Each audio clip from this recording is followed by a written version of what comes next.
Somebody asked me, why have you decided to talk about men in your recent videos?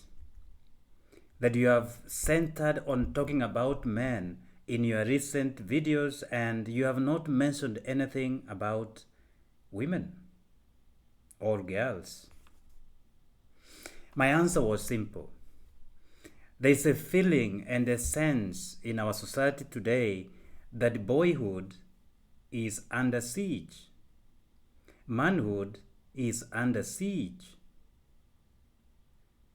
That in this case, there's no backing down in searching for the truth, in saying that which is true. Let me begin with a quote from St. Thomas Aquinas. And in his quote, he also quotes Aristotle.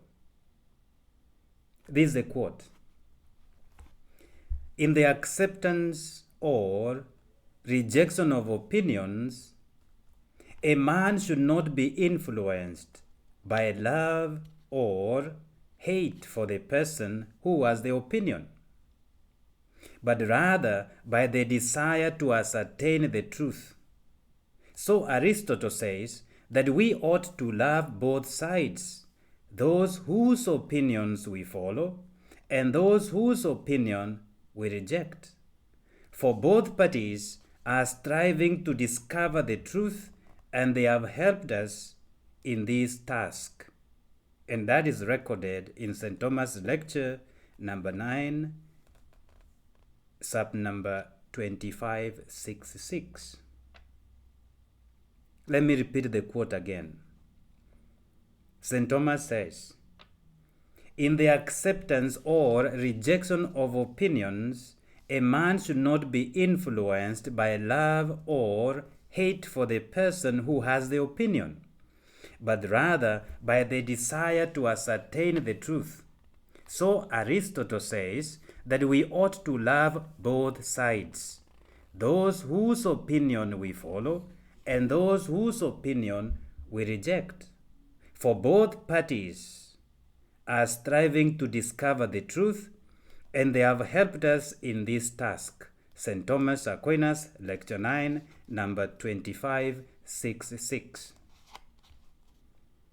Then the question comes, how often have we rejected an opinion due to the hate of the person who has the opinion? Or how often have we accepted the opinion for the love we have for the person who has the opinion? St. Thomas is telling us today that we ought to accept the opinion or reject the opinion, hate or love, not to influence us to accept or to reject. That means, according to him, he is telling us to be influenced by the desire to ascertain the truth. So we have to love both parties, as Aristotle said. Those whose opinion we reject and those whose opinion we accept. For both of them have accepted us or have helped us to ascertain the truth. In discovering the truth, both parties, those whose opinion we reject, those whose opinion we accept, they have helped us to ascertain or to find or to discover the truth. The desire to ascertain the truth should be our focus when we are weighing opinions to accept or to reject.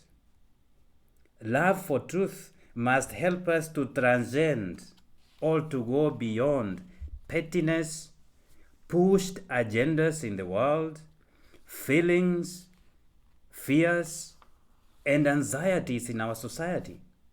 That love for truth, love to discover the truth, must always help us to transcend, to go beyond pettiness, pushed agendas in our society, feelings, fears, and anxieties.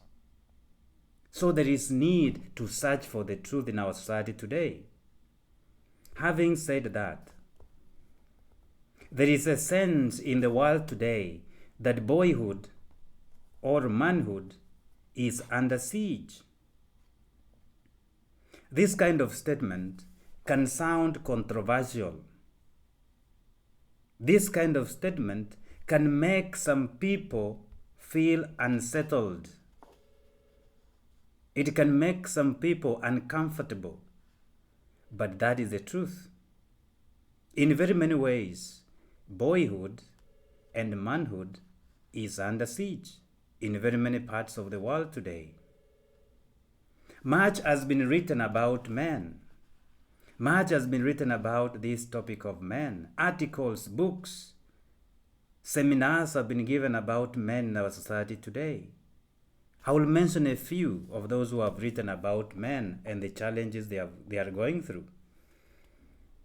Christina Summers, PhD holder, a scholar, wrote about the war against boys. The war against boys. That in the world today, there is a war against boys. That's the war against men. That's the war against masculinity. She wrote about it. And she wrote, more importantly, how misguided policies are harming our young men. Misguided policies are harming our young men in our society today. They are misguided policies that exclude men from the commonwealth of men in one way or another. She wrote eloquently and elaborately about this war against boys, how misguided policies are harming our young men in society today. And there has been very little or almost no challenge or counter-argument of our writing or of our work. There's little to challenge what she wrote. There's little to challenge or to give as an counter-argument to the war against boys. How misguided policies are harming our young men's society. All over the world, in Africa, you find this championing of girl-child, promotion of ladies and women. The boys are forgotten. And this has started to grow even much faster in the African countries, where the girl child is promoted and given much privilege to the disregard of boys in society, and boys have been forgotten. That kind of writing is reigning true in many parts of the world, and little has been done to challenge that writing by Christina Summers, a scholar and writer. Meg Mika, MD, medical doctor, wrote on his part on boys should be boys. That boys have to be boys. They have to be allowed to be boys. Not to feminize boys, to allow boys to be boys. Boys should be boys. And in her book, she provided, and she provides even today, valuable advice for parents who are raising sons in the contemporary world. That these parents who are raising boys should allow boys to be boys, not feminize their boys. Allow boys to be boys. And she gave this valuable advice on how to raise boys in our contemporary world. And she's the one who coined the phrase, boyhood under siege. To give her flowers, to her benefit, she wrote also about strong fathers and strong daughters. How strong fathers bring about strong daughters. So for you to have strong daughters, you must have a strong father. So everything boils down to having boys to be boys, to grow to be men, men to be men, and fathers to be fathers in order to have strong daughters. Strong fathers, strong daughters. A phenomenal writer. She understands the problem boys are facing in our society today.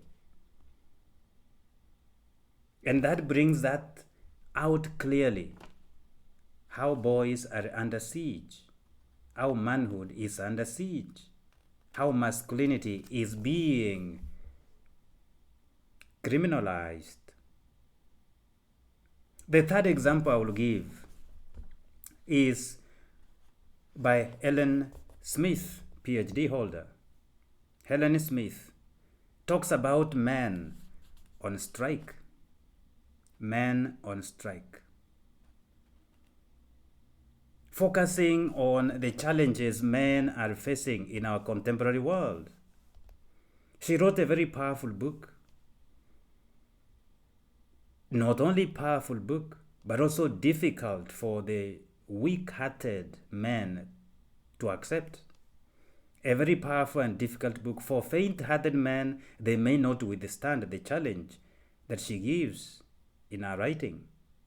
Only those who are ready to face the truth about men in the world today have a stand in reading the book. Those who are ready to face the challenge in the world today to be men, to stand up, to be counted.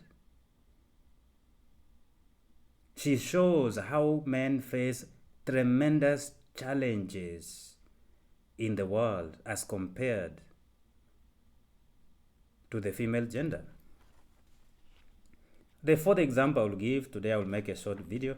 The other example I will give is by Case Amwiz.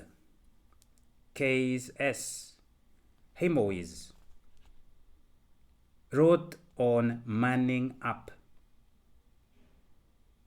Becoming a man, manning up.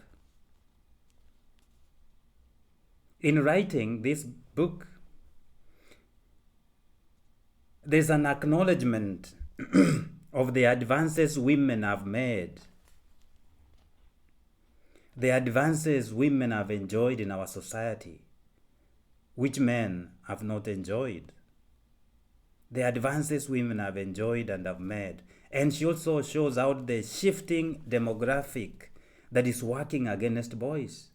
In the world today, there is a shifting demographic that is working against boys.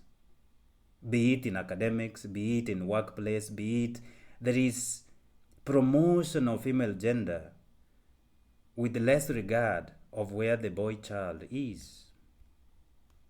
There is a shifting demographic that is working against boys and men. In her writing, she urges men to embrace the challenges facing them in our world today.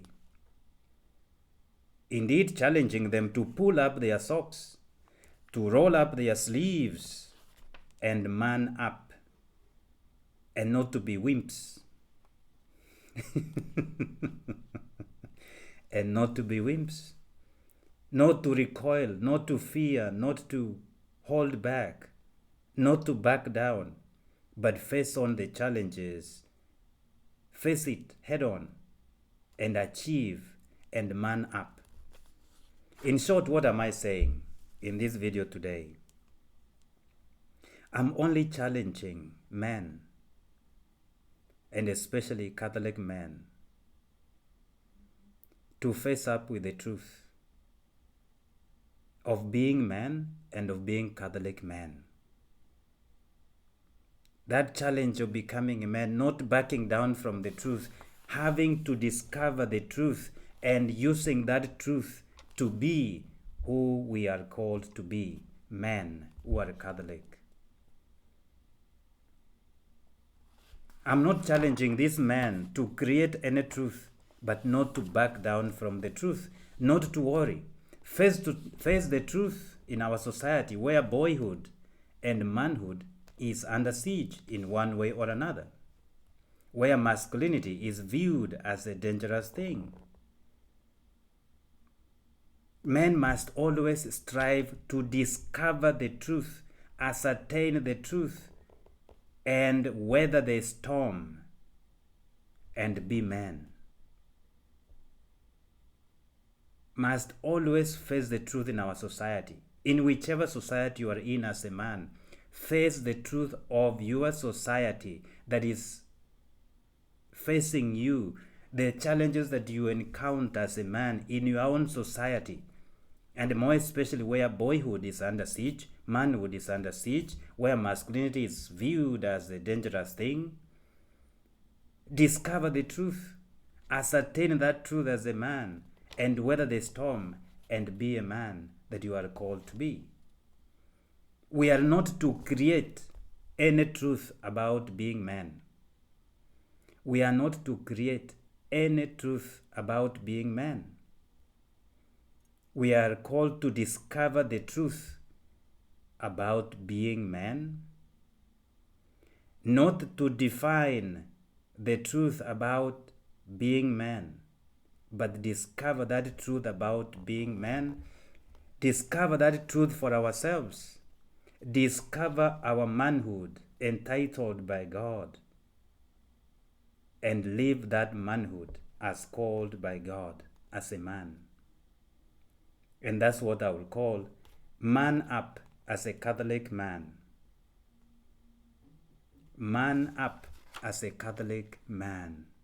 Live the truth that you have ascertained.